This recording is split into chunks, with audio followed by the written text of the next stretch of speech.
We do not allow unverified guests into this event. The woman's voice cut clean through the soft hum of string music and polite laughter, sharp enough to turn heads without ever rising above a controlled tone. And just like that, the entire entrance of the grand charity ballroom seemed to pause, every movement slowing as eyes shifted toward the scene unfolding beneath crystal chandeliers and gold-trimmed arches, where Danielle Carter stood in a perfectly tailored evening gown, her posture straight, her expression calm, her presence composed in a way that did not match the judgment already forming around her.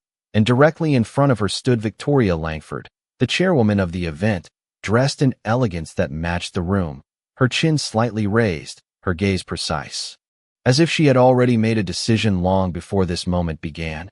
And for a second, neither woman moved, the silence between them stretching just enough to make the surrounding guests uncomfortable. Though none of them stepped in, none of them spoke, because this was not unusual in rooms like this, where appearances quietly dictated who belonged and who did not.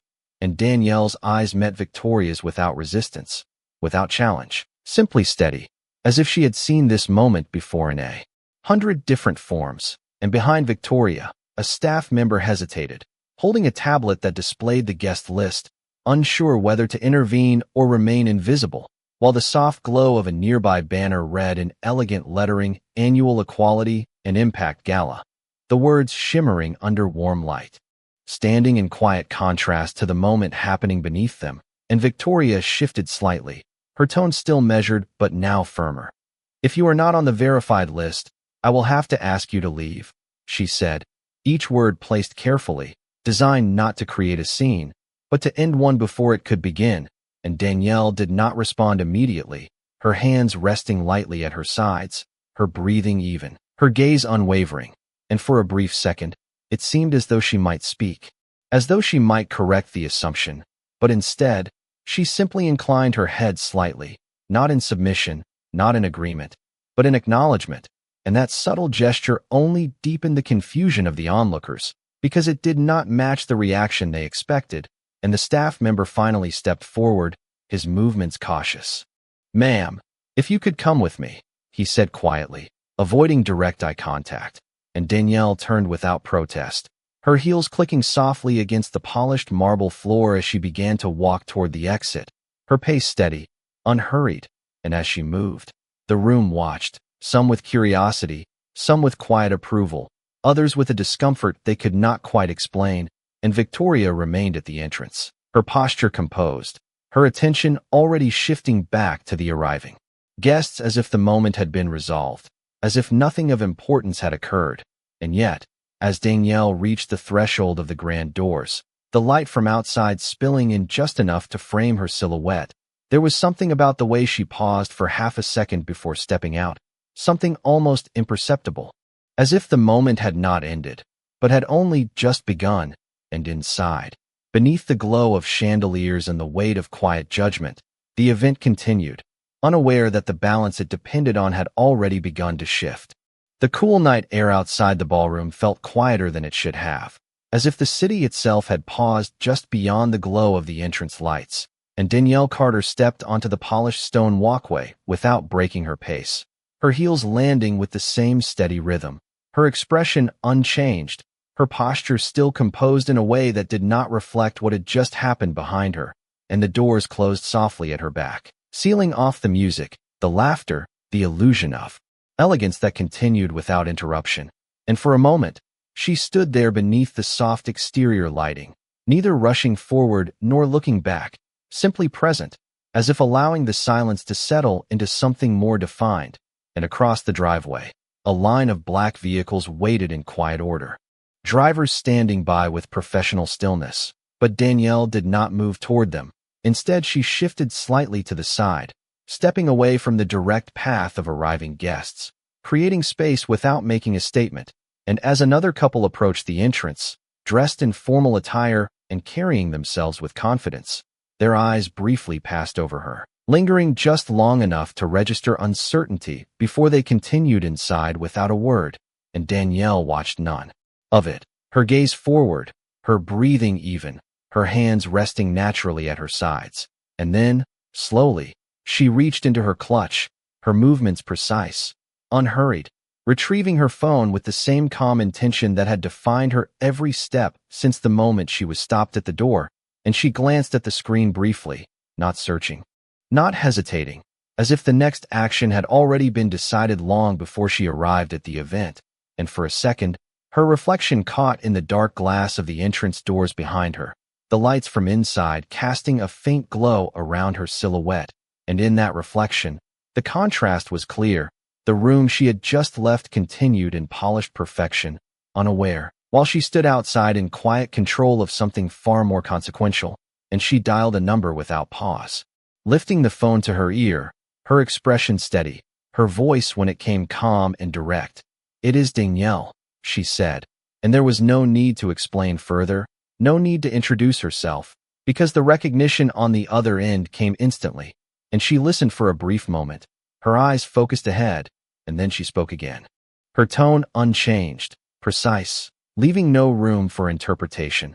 "Cancel all active commitments tied to tonight," she said, and the words were not raised, not emphasized, but they carried a weight that did not need volume to be understood, and there was a pause on the other end, just long enough to acknowledge the instruction, and Danielle did not fill the silence. She allowed it to pass, because she already knew the answer that would follow, and when the confirmation came, she simply responded, "Thank you," before lowering the phone, her hand returning it to her clutch with the same measured control, and for a moment, she remained where she was, the city lights stretching beyond the driveway, the sound of distant traffic blending into the quiet, and behind her, the event continued without awareness, without interruption. The glow of chandeliers still casting warmth over a room that believed itself secure, and Danielle took a slow breath, not out of relief, not out of hesitation, but as if marking the transition between one moment and the next, and then she stepped forward, her pace steady once more, moving away from the entrance with the same calm presence she had carried from the beginning, leaving behind a space that had already begun to change, even if no one inside had realized it yet. Inside the ballroom, nothing seemed different at first. The music continued with the same smooth rhythm.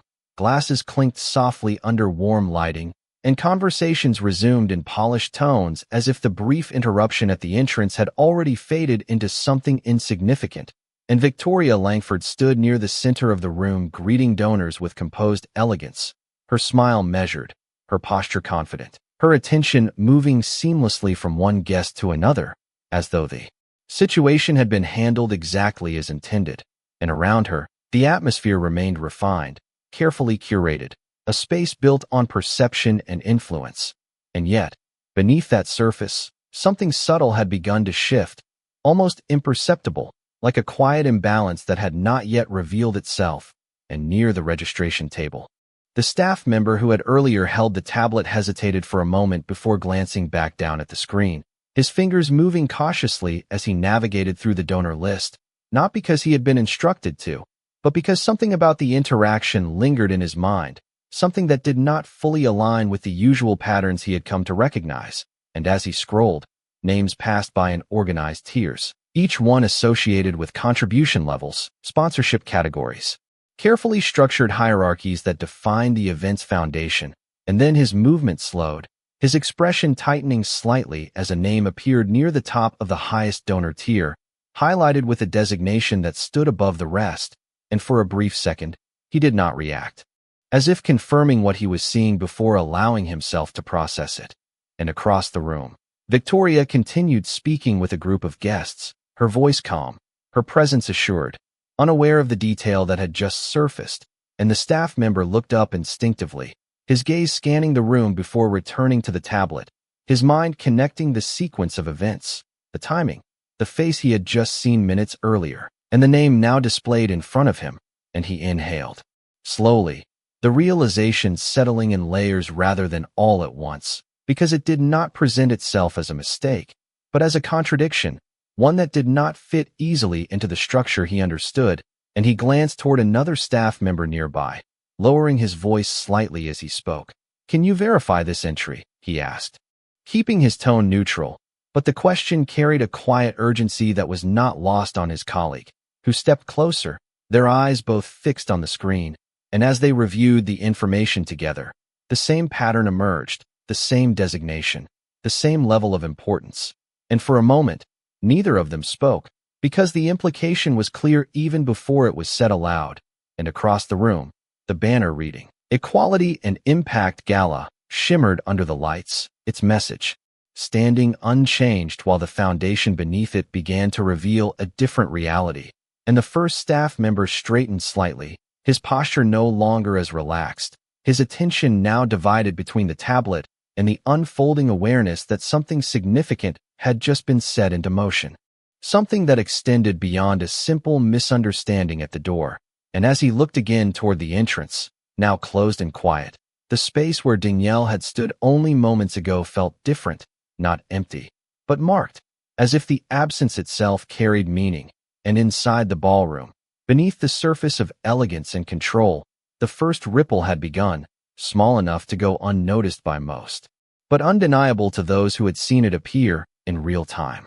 The quiet ripple that began at the registration table did not stay contained for long. It moved carefully, almost invisibly, carried through small glances, hushed exchanges, and subtle shifts in posture among the staff.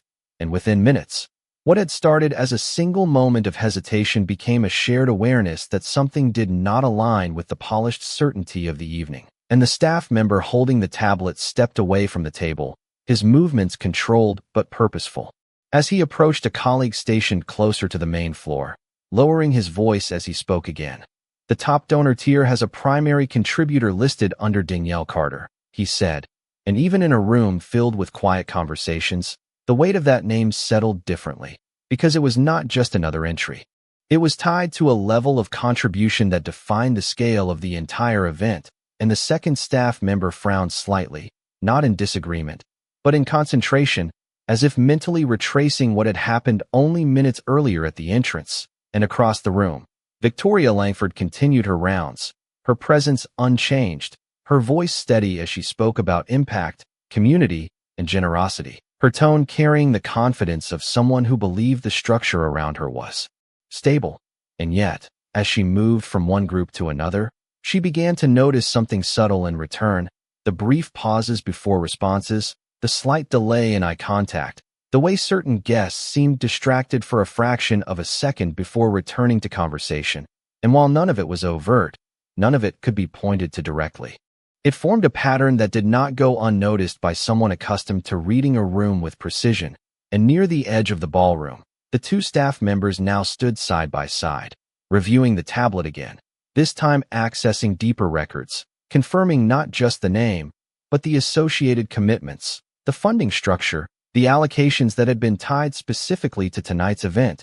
And as they scrolled, the numbers became clearer, the connections more defined, and the silence between them grew heavier, because what they were seeing was not a minor oversight. It was a central pillar of the entire evening, and the first staff member exhaled slowly, his posture tightening as he finally spoke. "This is not a small contribution," he said quietly, and the second nodded, his eyes still on the screen. "It is the largest one," he replied, and the words did not need to travel far to carry weight, because the implication was immediate. And as that realization settled, the focus shifted from the tablet to the room itself, to the guests, to the stage, to the carefully arranged program that depended on those contributions being intact. And for the first time since the event began, the structure beneath the elegance showed a faint crack, not visible to the crowd, but unmistakable to those who understood how everything was connected. And one of the staff members glanced toward Victoria, hesitating for just a second before stepping forward, his movements measured, respectful, but carrying a quiet urgency. And as he approached her, waiting for the right moment to speak without interrupting her conversation, the atmosphere around her felt slightly different, as if the confidence she carried was now standing on something that had begun to shift beneath it. And when she finally turned toward him, her expression composed, her attention focused, he leaned in just enough to speak privately, his voice low, controlled. "There may be an issue with one of the primary donors," he said, and Victoria's expression did not change immediately, her composure holding steady, but in her eyes, there was the briefest flicker of attention sharpening, as if something in the phrasing did not match the certainty she had maintained all evening. And around them, The music continued. The guests remained engaged. But beneath that surface, the first real fracture had formed, quiet, precise, and already beginning to widen.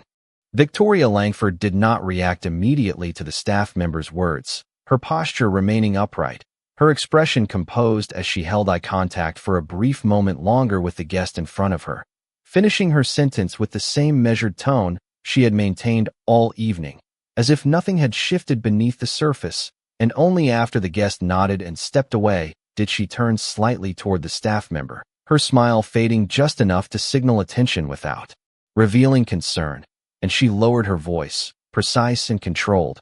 "What kind of issue?" she asked, her tone calm, but carrying an edge of expectation that assumed clarity, not complication, and the staff member hesitated for a fraction of a second, choosing his words carefully. "There is a discrepancy involving one of the primary donors," he said. And even in the quiet, the phrasing felt heavier than it should have, as if the meaning extended beyond what was being said directly, and Victoria's gaze sharpened, not in alarm, but in focus, her mind moving quickly through possibilities, logistical errors, delayed confirmations, nothing outside the realm of routine, and she nodded once, signaling for him to continue, and he glanced briefly toward the edge of the room before speaking again. "The donor listed at the highest tier appears to be Danielle Carter," he said, and for the first time, there was a pause in Victoria's composure, not visible to anyone beyond him, but present in the slight stillness of her expression, the brief delay before she responded, and when she did, her tone remained even, but colder, more deliberate. "That is not possible," she said. And the certainty in her voice was immediate, built not on verification, but on assumption, on the structure she believed she understood completely. And the staff member did not argue, but he did not withdraw either. Instead, he held the tablet slightly forward, angling it just enough for her to see, and Victoria's eyes dropped to the screen, scanning the information quickly, her focus narrowing as she moved through the details. The designation, the contribution level, the confirmed allocations, tied directly to tonight's event, and the silence between them deepened, not because there was confusion, but because the information was clear, and as she straightened again, her expression returned to composure, but something beneath it had shifted, something subtle but unmistakable, and she spoke again, her voice quieter now, more precise. "Verify it through the system," she said, and the instruction was immediate, controlled, leaving no room for delay, and the staff member nodded, stepping back as he began navigating through additional confirmations, his movements more urgent now, though still restrained, and across the room. The event continued, guests unaware, the music steady, the atmosphere intact, but around Victoria, the space felt slightly different, as if the certainty that had anchored her presence was now being tested by something she could not yet fully see, and she turned her attention briefly back to the crowd, offering a composed nod to a passing guest, maintaining the appearance of control, but her mind remained fixed on the information she had just seen, replaying the moment at the entrance, the face, the posture, the calm response that had not matched the situation, and for the first time, a question formed beneath her certainty, not fully realized, but present, and as the staff member across the room continued to verify the records, the distance between assumption and reality began to narrow, quietly, steadily, with a precision that mirrored the calm decision made just minutes earlier outside those doors, and in that narrowing space. The foundation of the evening began to shift in a way that could no longer be contained. The verification did not take long, but the seconds it required stretched into something heavier than time, as the staff member navigated through secured layers of the system, his fingers moving with careful precision while the interface responded with quiet confirmations, each one aligning with the last, and across the room, Victoria Langford remained composed, her posture unchanged as she stood among guests who continued their conversations, unaware that the structure beneath the evening was being quietly re-examined. And when the staff member finally paused, his eyes fixed on the screen, the certainty of what he saw settled into his expression before he even spoke, and he approached Victoria again, his steps controlled but direct, the urgency no longer subtle, and as he reached her side, he did not wait for a natural break in conversation. Instead, he leaned in just enough to be heard without drawing attention. "It has been confirmed," he said, his voice low but steady. And Victoria turned toward him immediately, her composure holding, but her attention now fully engaged. And for a moment, she said nothing, allowing the weight of those words to settle before responding. "Explain," she said. And the staff member did not hesitate this time.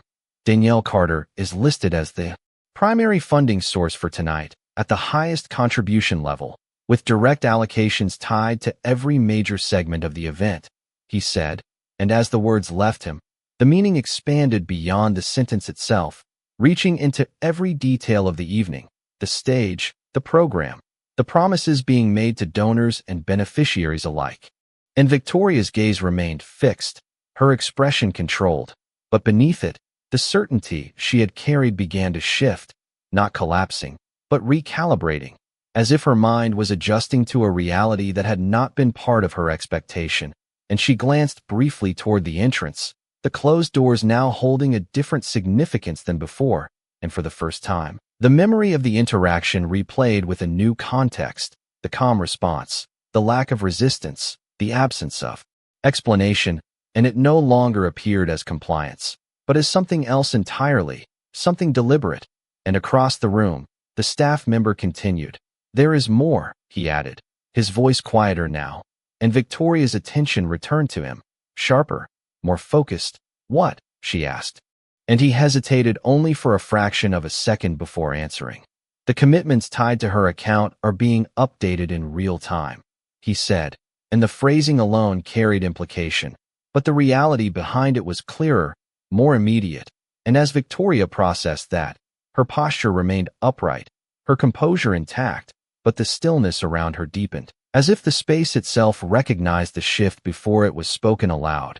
And the staff member held the tablet slightly forward again, allowing her to see the changes as they appeared, numbers adjusting, allocations shifting, confirmations updating without manual input. And for a moment, she did not move, her eyes tracking the movement on the screen, understanding forming not through assumption, but through direct evidence. And across the ballroom, nothing outwardly changed. The music continued, guests remained engaged, but beneath that surface, the foundation of the evening was no longer stable in the way it had been. And as Victoria straightened once more, her expression composed but more deliberate, she did not speak immediately, because the situation had moved beyond explanation, beyond correction, into something that required recognition. And in that quiet moment, the distance between the decision made at the entrance and the consequence now unfolding became undeniable, closing steadily with a precision that could no longer be ignored.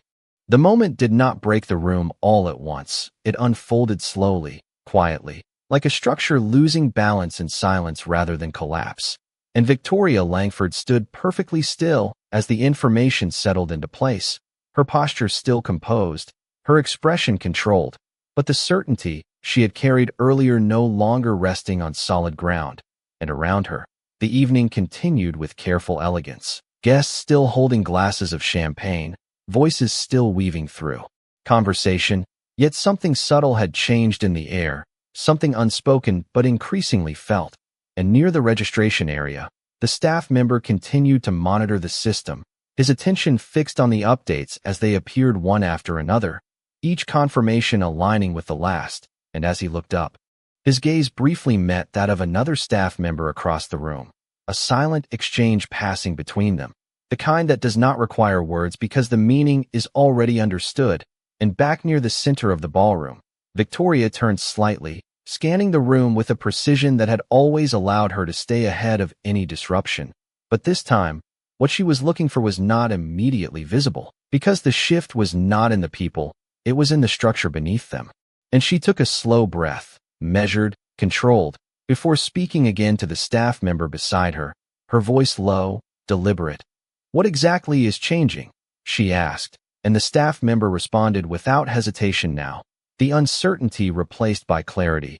The active commitments tied to her account are being withdrawn," he said. And the words did not rise above the surrounding noise, but they carried a weight that pressed directly into the foundation of the event. And Victoria's gaze remained steady, but the implication moved quickly through her thoughts. the scale of the contributions, the dependencies built into the evening's program, the expectations already set with guests and sponsors. And as she processed it, the reality became clearer, not dramatic, not chaotic, but precise. And across the room, one of the coordinators stepped aside to check their own device, their expression tightening slightly as they reviewed the same updates, and another followed, small pockets of awareness forming among those responsible for the event's execution, each one connecting the same information from different angles, and though the guests remained largely unaware. A few began to notice the subtle shifts, the slight delays in responses, the way certain staff members moved with a new sense of urgency masked beneath professionalism. And Victoria stood at the center of it all, her composure intact, but her understanding now fully aligned with what was unfolding. And for the first time since the evening began, the narrative she had controlled was no longer hers to direct. And as she glanced once more toward the entrance, the closed doors now carrying a quiet significance, the memory of the moment she had dismissed Danielle Carter replayed again, no longer framed as a simple decision, but as the beginning of something far more consequential. And inside the ballroom, beneath the glow of chandeliers and the weight of expectation, the event continued, but its foundation was no longer certain. And that uncertainty was no longer contained. It was spreading, quietly, steadily, through every layer of the room. The realization no longer belonged to a small circle of staff. It had begun to surface in ways that even the most composed environment could not fully conceal, subtle at first, but increasingly visible in the rhythm of the room.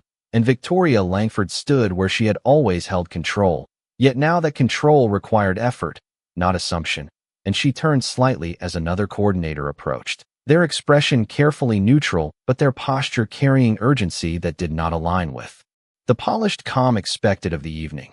And as they spoke quietly, their words layered onto what she already knew, confirming that the financial adjustments were no longer isolated entries on a screen, but active changes impacting the structure of the event itself. And across the ballroom, a presenter near the stage paused briefly while reviewing updated notes on a tablet, their movement small enough to go unnoticed by most, but significant enough to those watching closely. And nearby, a sponsor representative checked their phone, their expression shifting almost imperceptibly before returning to conversation, as if unsure whether what they were seeing required immediate action or careful observation. And Victoria listened without interruption, her expression controlled, her mind aligning each piece of information into a single, unavoidable conclusion.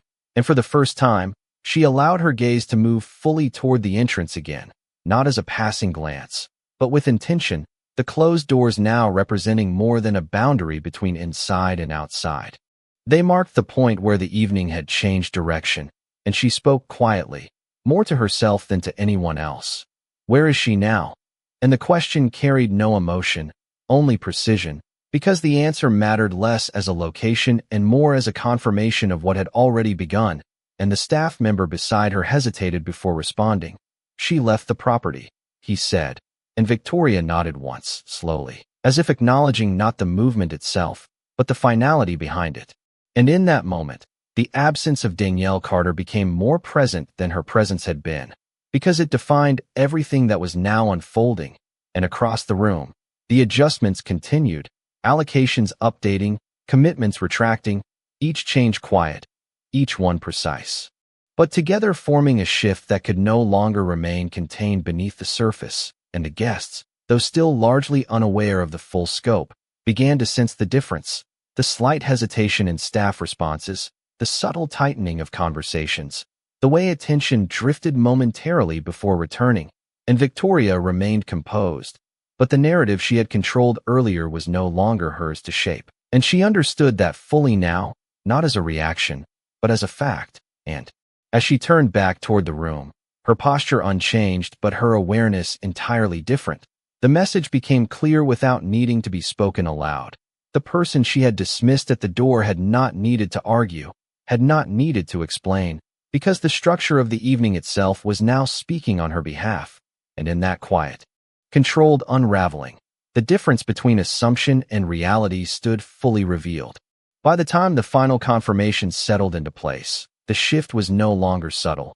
It had moved beyond internal awareness and into the structure of the event itself, and Victoria Langford stood at the center of a room that still looked the same, the chandeliers still glowing, the guests still dressed in elegance, the music still playing with the same polished rhythm.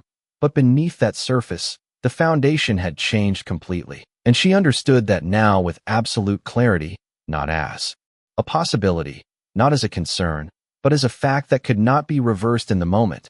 And around her, the staff continued to operate with professionalism, but their movements carried a different weight, a precision that came from reacting rather than directing. And near the stage, a quiet discussion unfolded between coordinators as they adjusted the program in real time, their voices low, their expressions controlled, yet marked by an awareness that what they were managing was no longer aligned with what had been planned.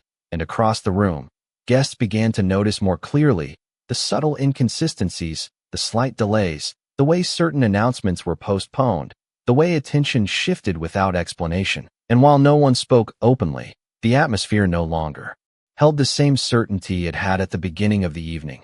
And Victoria remained composed, her posture unchanged, her expression steady, but her understanding had evolved. And as she looked toward the entrance once more, she no longer saw it as a point of control, but as the moment where control had quietly transferred without resistance. And the realization did not bring visible reaction. It did not disrupt her composure, but it settled into her awareness with a precision that could not be ignored. And for a brief moment, she allowed herself to acknowledge it fully, the decision she had made, the assumption she had acted on, and the consequence that had followed without confrontation, without argument, without the need for any visible assertion of authority. And in that acknowledgement, the contrast became complete, because everything she had believed about control in that space had been based on visibility, on presence, on perception, and yet the true influence had moved without any of those, reshaping the entire structure from outside the room. And as she turned back toward the guests, her expression composed, her voice steady as she addressed a nearby group with the same professionalism as before, the difference remained beneath the surface, undeniable. And across the ballroom, the event continued, but no longer as it had been intended. And beyond the doors, the city carried on without interruption, while Danielle Carter moved forward in her own direction, unaffected. Her presence no longer required for the outcome she had already set in motion.